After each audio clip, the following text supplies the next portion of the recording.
دروازے کو ہلکا سا دھکا دیا تو وہ کھل گیا۔ وہ شاید کنڈی لگانا بھول گئی تھی۔ میں اندر داخل ہوا، وہ اپنے بستر پر سوئی ہوئی تھی۔ ہلکی ہلکی روشنی جو کھڑکی سے آ رہی تھی اس میں ان کی رنگت گوری چمک رہی تھی۔ وہ بہت ہی معصوم لگ رہی تھی۔ میرا دل تیزی سے دھڑکنے لگا۔ میرا ضمیر مجھے ملامت کر رہا تھا لیکن میری ہوس غالب آ چکی تھی۔ میں آگے بڑھا اور ان کے قریب بیٹھ گیا۔ وہ شاید میری آہٹ سے جاگ گئی۔ انہوں نے آنکھیں کھولی اور مجھے اپنے اتنے قریب دیکھ کر ان کی آنکھیں خوف سے پھیل گئی۔ وہ کچھ بولنے والی تھی کہ میں نے تیزی سے ان کے منہ پر ہاتھ رکھ دیا۔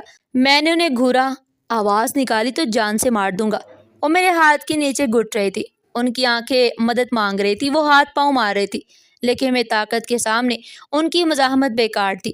میں نے ان کی ایک نہ سنی۔ میں نے ان کے ساتھ زبردستی کی اور ان کی عزت پامال کر دی۔ وہ چیختی رہیں، چلاتی رہیں، لیکن ان کی آواز میرے ہاتھ کے نیچے دب کر رہ گئی۔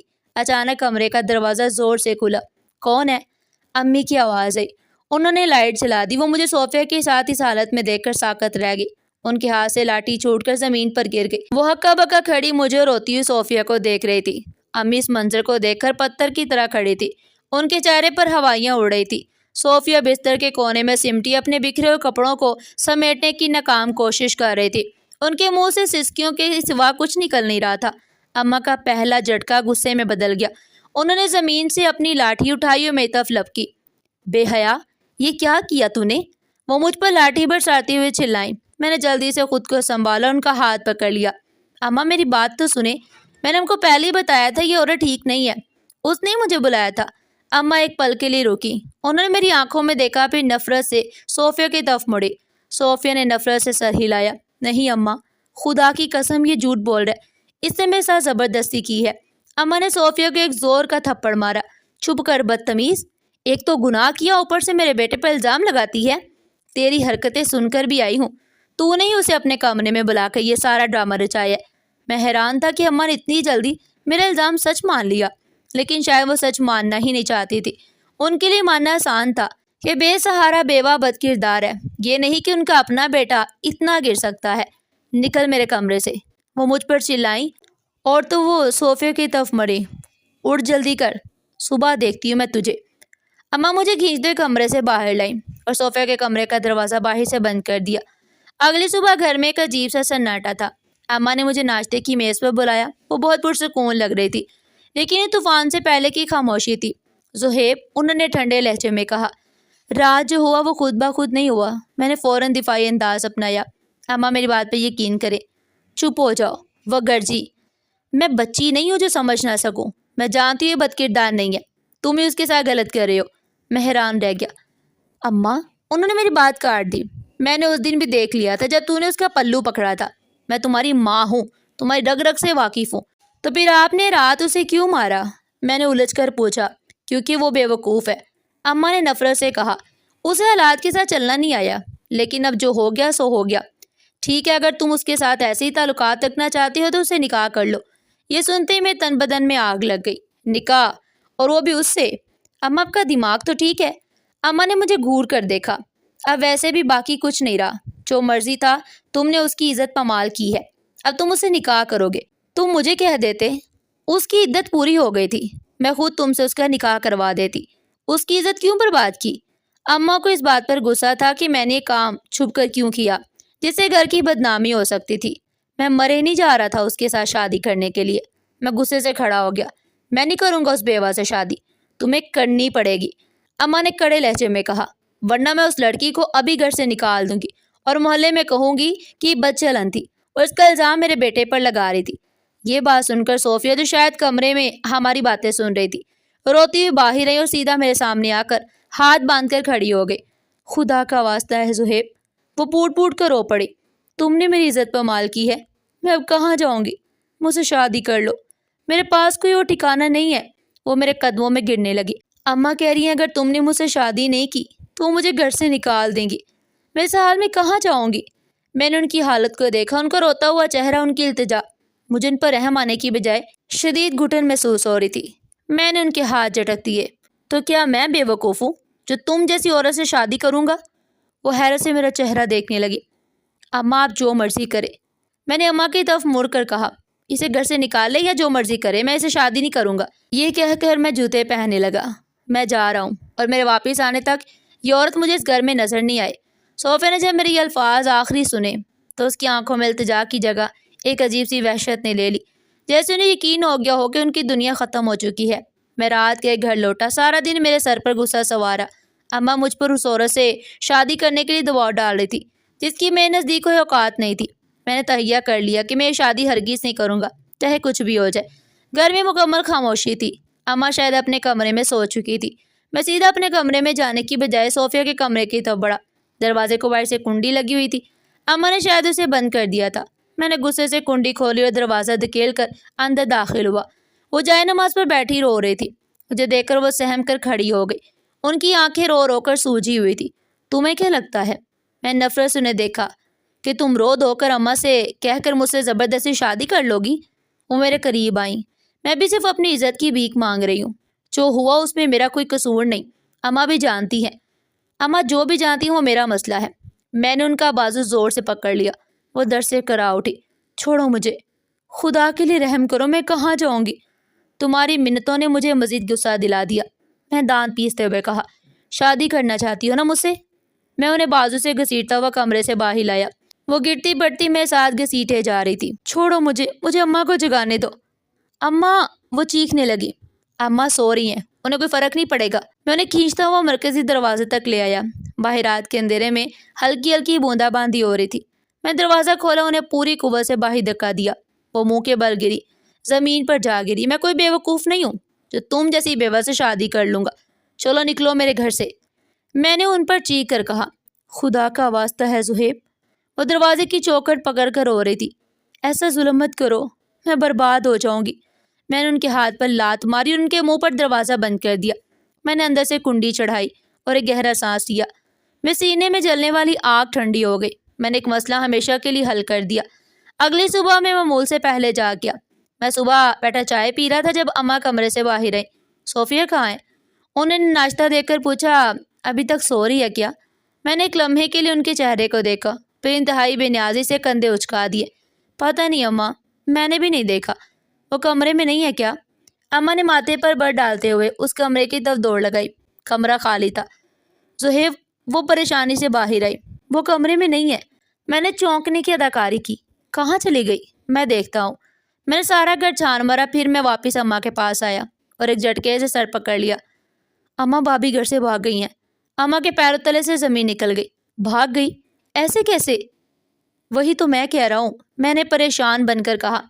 رات اس نے مجھ سے شادی کے لیے اتنا ڈرامہ کیا اور جب میں نے انکار کر دیا تو شاید وہ کسی کے ساتھ بھاگ گئی۔ اللہ جانے اس کے کس کس کے ساتھ تعلقات تھے۔ بھائی تو سیدھا سادہ تھا، اسے پھانس لیا۔ اماں جو رات تک صوفیہ کو بے قصور سمجھ رہی تھی، یہ سن کر دوبارہ دھوکے کا شکار ہو گئی۔ ان کے لیے ماننا زیادہ آسان تھا کہ وہ بھاگ گئی ہے، بنسبت اس کے کہ ان کے بیٹے نے اسے رات کے اندھیرے میں گھر سے نکال دیا۔ میں نے فوراً شور مچا دیا۔ اماں نے بھی رونا پیٹنا شروع کر دیا۔ محلے کی عورتیں اکٹھی ہو گئی۔ ہائے اللہ، کیسی عورت تھی! ایک پڑوسن بولی، بڑی مشکل سے اس نے عدت پوری کی ہے لگتا ہے۔ کب سے گھات لگائے بیٹھی تھی کہ شوہر مرے اور وہ بھاگے۔ شکر ہے عدت میں نہیں بھاگی۔ بہت تیز تھی وہ، شکل سے تو بڑی معصوم لگتی تھی۔ میں اور اماں خاموشی سے لوگوں کے طعنے سنتے رہے۔ ہمارا گھر پھر سے معمول کے مطابق چلنے لگا۔ میں اس پورے واقعے کو بھلا کر اپنے کام میں لگ گیا۔ میں نے اپنی زندگی کا ایک گندا چیپٹر بند کر دیا۔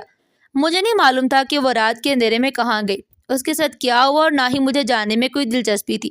صوفیہ کے جانے کے بعد وقت گزرتا رہا۔ پہلے کچھ دن محلے میں سرگوشیاں ہوتی رہیں، پھر سب بھول بھال گئے۔ اماں نے بھی اس بات کو ہمیشہ ہمیشہ کے لیے دفن کر دیا۔ ہم دونوں نے کبھی اس بات کا ذکر نہیں کیا کہ اس رات حقیقت میں کیا ہوا تھا، یا میں نے اسے گھر سے نکالا تھا۔ ہمارے لیے وہ ایک بدکردار عورت تھی جو بھاگ گئی۔ 2 سال گزر گئے۔ ان 2 سالوں میں نے کاروبار کو اور بھی پھیلا لیا۔ ہمارا کاروبار خوب چلنے لگا۔ میں اپنی زندگی کو مکمل طور پر معمول پر لے آیا۔ صوفیہ کا خیال مجھے کبھی نہیں آیا، جیسے وہ میری زندگی میں کبھی تھی ہی نہیں۔ ایک دن اماں میرے پاس ہی، انہوں نے کہا، تم بھی جوان ہو گئے ہو، کاروبار بھی اچھا چل رہا ہے، کب تک اکیلے رہو گے؟ میں ان کا مطلب سمجھ گیا۔ اماں، جو آپ کو ٹھیک لگے۔ اماں خوش ہو گئی۔ میں نے تمہارے لیے رشتہ دیکھ رکھا ہے۔ کون؟ میں نے لاپرواہی سے پوچھا۔ تمہاری خالہ کی بیٹی سارہ۔ اماں نے مسکرا کر بتایا۔ خوبصورت بھی ہے، پڑھی لکھی بھی ہے، اور سب سے بڑھ کر ہمارے خاندان کی ہے۔ مجھے بھی پسند ہے۔ اماں کی بات سن کر مجھے بھی خوشی ہوئی۔ سارہ واقعی خوبصورت تھی۔ اسے بچپن سے جانتا تھا اور وہ مجھے پسند بھی تھی۔ وہ میرے لائق تھی، میں نے فوراً ہاں کر دی۔ خالہ سے رشتہ مانگا گیا تو انہوں نے خوشی خوشی رشتہ دے دیا۔ میری شادی کی تاریخ طے پا گئی۔ میں بہت خوش تھا کہ میری شادی میری پسندیدہ لڑکی سے ہو رہی تھی۔ میں نے اپنی شادی کی تیاریوں میں بڑھ چڑھ کر حصہ لیا، گھر کو نیا رنگ و روگن کروایا، مہنگا فرنیچر خریدا گیا۔ میں اپنی نئی زندگی کے آغاز کے لیے بہت پرجوش تھا۔ میں وہ سب کچھ بھول چکا تھا جو میں نے 2 سال پہلے کیا تھا۔ مجھے لگتا تھا کہ میں نے اپنی زندگی سے ایک کانٹا نکال پھینکا تھا اور اب صرف خوشیاں ہی میرا مقدر تھی۔ شادی کا دن آن پہنچا۔ شادی بہت دھوم دھام سے ہوئی، سارا خاندان اکٹھا تھا۔ میں نے سیاہ رنگ کی شیروانی پہنی ہوئی تھی اور بہت خوش تھا۔ سارا سرخ جوڑے میں گہنوں سے لدی بیٹھی تھی۔ رخصتی کے بعد ہم گھر آئے۔ گھر مہمانوں سے بھرا ہوا ہے۔ کون ہے کمرے میں؟ اس نے جو زور کی ٹھوکر دروازے پر ماری، ایک جھٹکے سے دروازہ ٹوٹ کر بکھر گیا۔ اندر سارا جو سرخ جوڑے میں گھونگھٹ نکالے میرا انتظار کر رہی تھی۔ انہیں دیکھ کر ویسے چیخی کہ لگ رہا تھا اس کا گلا پھٹ جائے گا۔ نہیں سارا نہیں، میں پھوٹتے ہوئے اچھل پڑا۔ چھوڑ دو اسے جانور، چھوڑ دو۔ میں رسیوں سے بندھے پاگلوں کی طرح تڑپ رہا تھا۔ رسیاں میری کلائیوں کو چھیل رہی تھی، خون بہنے لگا تھا، لیکن میری بے بسی بڑھتی ہی جا رہی تھی۔ 2 ڈاکو کمرے میں داخل ہوئے۔ انہوں نے سارا کو بالوں سے پکڑ کر گھسیٹا۔ نہیں، خدا کے واسطے مجھ پر رحم کرو، وہ روتے ہوئے کہہ رہی تھی۔ اس کو بھی لا کر یہاں باندھ دو، ڈاکوؤں نے حکم دیا۔ باقی 2 ڈاکوؤں نے اماں اور دوسرے مہمانوں کو دوسرے کمرے میں بند کر دیا تھا۔ اب لاؤنج میں صرف میں، وہ 2 ڈاکو اور فرش پر پڑی سسکتی ہوئی سارا تھی۔ بہت خوبصورت مال ہے۔ ایک ڈاکو نے سارا کا گھونگھٹ نوچ کر دور پھینک دیا۔ نہیں، تم جو بولو گے میں دوں گا، میرے پاس سب کچھ ہے۔ سارا مال لے لو، بس اسے چھوڑ دو۔ میں رو رہا تھا، بھیک مانگ رہا تھا۔ وہ گنڈا میرے قریب آیا، اس نے میرے منہ پر ایک زوردار تھپڑ مارا۔ تیری آواز نہیں آنی چاہیے، اب تو بس تماشا دیکھ۔ اس نے سارا کی طرف دیکھا۔ آج تیری شادی کی پہلی رات ہے نا، چل ہم مناتے ہیں تیری سہاگ رات۔ وہ وحشی کہہ کر لگاتے ہوئے اس پر جپٹ پڑے۔ نہیں، میری چیخ پورے گھر میں گونجی۔ میرے سامنے، میری آنکھوں کے سامنے میری شادی کی پہلی رات، میرے اپنے ہی گھر میں میری نئی نویلی دلہن کی عزت پامال کر دی گئی۔ میں چیختا رہا، میں رویا، میں گالیاں بکتا رہا، میں خدا کے واسطے دیتا رہا، لیکن میری آواز ان درندوں کی حیوانیت کے شور میں دب گئی۔ سارا کی چیخیں پہلے بلند ہوئی، پھر دھیرے دھیرے سسکیوں میں اور پھر ایک گھٹی ہوئی بے جان آہوں میں بدل گئی۔ میں نے بے بسی میں اپنی آنکھیں بند کر لی۔ میرے آنسو میرے گالوں پر بہہ رہے تھے۔ میں کچھ نہیں کر سکا، میں اپنی بیوی کو نہیں بچا سکا۔ اس درندگی کے بعد وہ اٹھے، انہوں نے آرام سے الماریاں کھولی، اماں کا سارا زیور، سارا کا تمام زیور، شادی میں ملنے والی سلامی، گھر میں پڑی تمام نقدی، سب کچھ سمیٹ لیا۔ چلو بھائیو، کام ہو گیا۔ وہ ہنستے ہوئے ایک دوسرے کو داد دیتے ہوئے گھر سے نکل گئے۔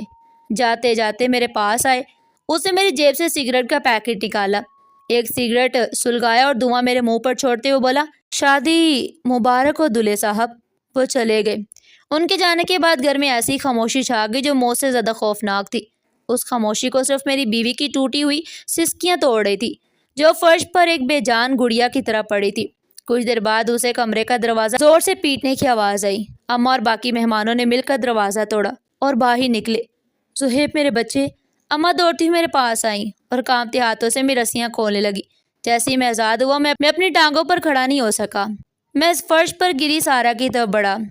سارا وہ فرش پر بکھری پڑی تھی، اس کا سرخ جوڑا جگہ جگہ سے پھٹا ہوا تھا، اس کے بال بکھرے ہوئے تھے اور آنکھیں بے جان تھی۔ میں نے اسے چھونے کے لیے ہاتھ بڑھایا تو وہ ایک دم سے وحشت سے چیختے ہوئے پیچھے ہٹی۔ نہیں، ہاتھ مت لگانا مجھے، دور ہٹو۔ ان کی نظر میرے پاس پڑے پھل کاٹنے والے چاقو پر پڑی۔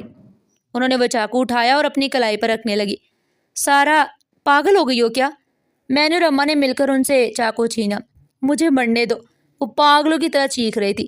میں زندہ نہیں رہنا چاہتی، میں کسی کو منہ دکھانے کے قابل نہیں رہی، مجھے مار دو۔ اٹھ کر اپنا سر دیوار پر مارنے لگی۔ میں نے انہیں بازو سے جکڑ لیا۔ سارا، ہوش کرو، اس میں تمہارا کوئی قصور نہیں، میں آپ کے قابل نہیں رہی۔ وہ میرے سینے پر منہ چھپا کر روتے ہوئے بولی، میں گندی ہو گئی ہوں۔ میں نے ان کا چہرہ اپنے ہاتھوں میں لیا، میری اپنی آنکھوں سے بھی آنسو بہہ رہے تھے۔ میں جانتا ہوں تمہارا کوئی قصور نہیں، میں وعدہ کرتا ہوں سارا، میں ان جانوروں کو نہیں چھوڑوں گا، میں نے ڈھونڈ نکالوں گا، میں نے اپنے ہاتھوں سے مار ڈالوں گا۔ لیکن وہ کسی طرح بھی چپ ہونے کا نام نہیں لے رہی تھی۔ ساری رات ہم جاگتے رہے۔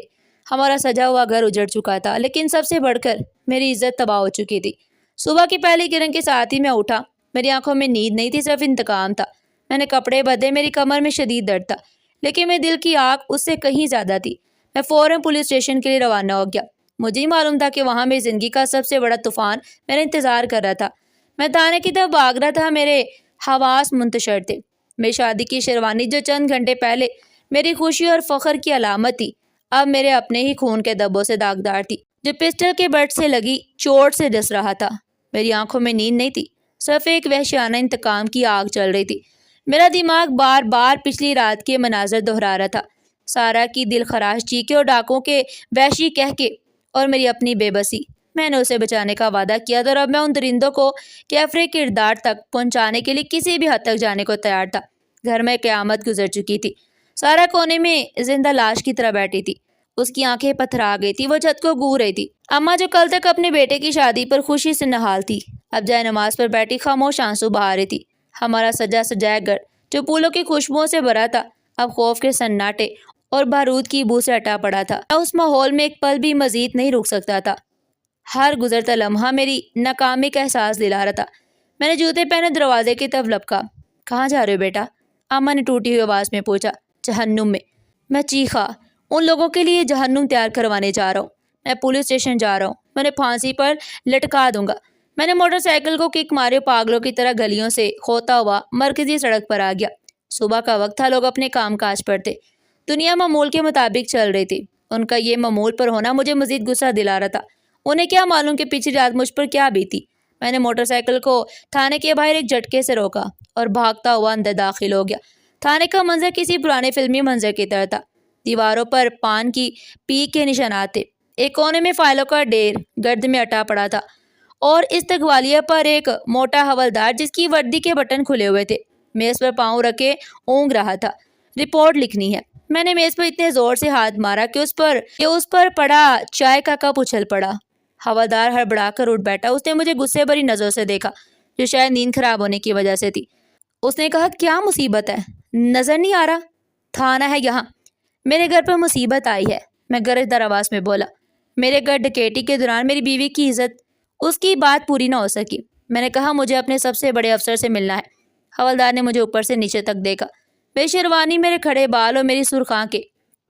اس نے طنز یا مسکراہٹ کے ساتھ کہا، کیا شور مچا رکھا ہے؟ بیٹھ جاؤ اس بینچ پر، منشی صاحب آئیں گے تو رپورٹ لکھ لیں گے۔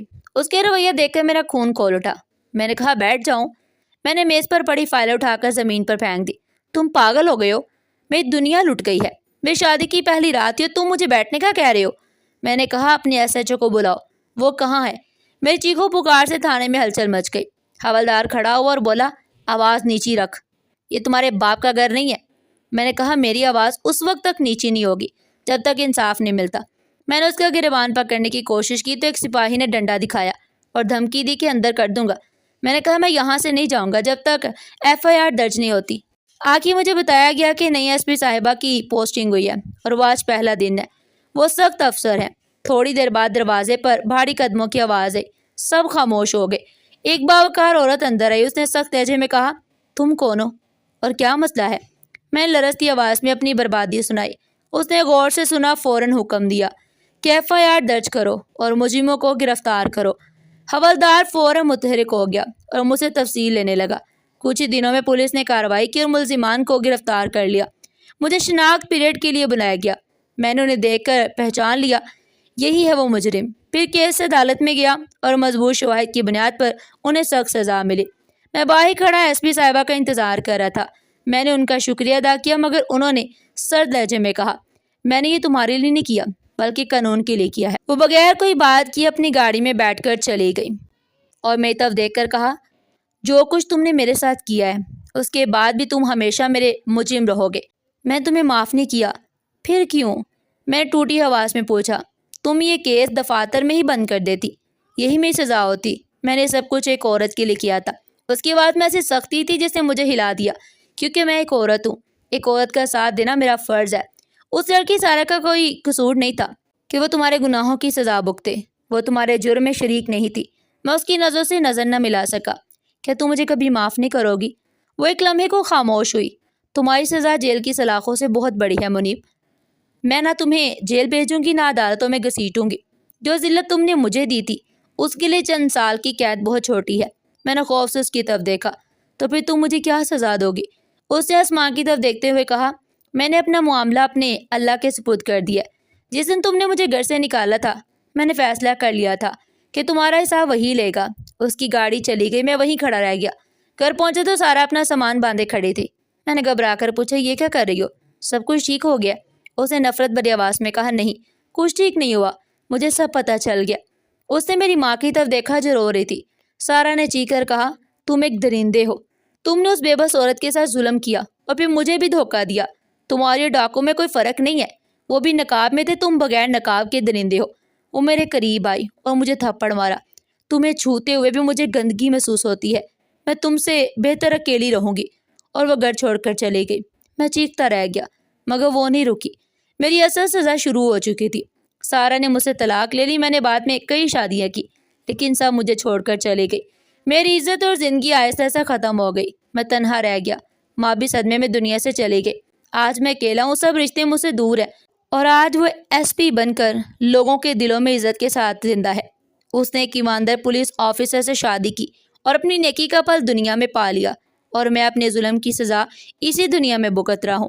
جو بویا وہی کاٹا جاتا ہے۔ ناظرین، آپ کو ہماری آج کی یہ کہانی کیسی لگی؟ کمنٹ سیکشن میں اپنی قیمتی رائے کا اظہار ضرور کیجیے گا، اور اس طرح کی مزید سبق آموز کہانیاں سننے کے لیے چینل کو سبسکرائب کریں، ویڈیو کو لائک کریں اور زیادہ سے زیادہ شیئر کریں۔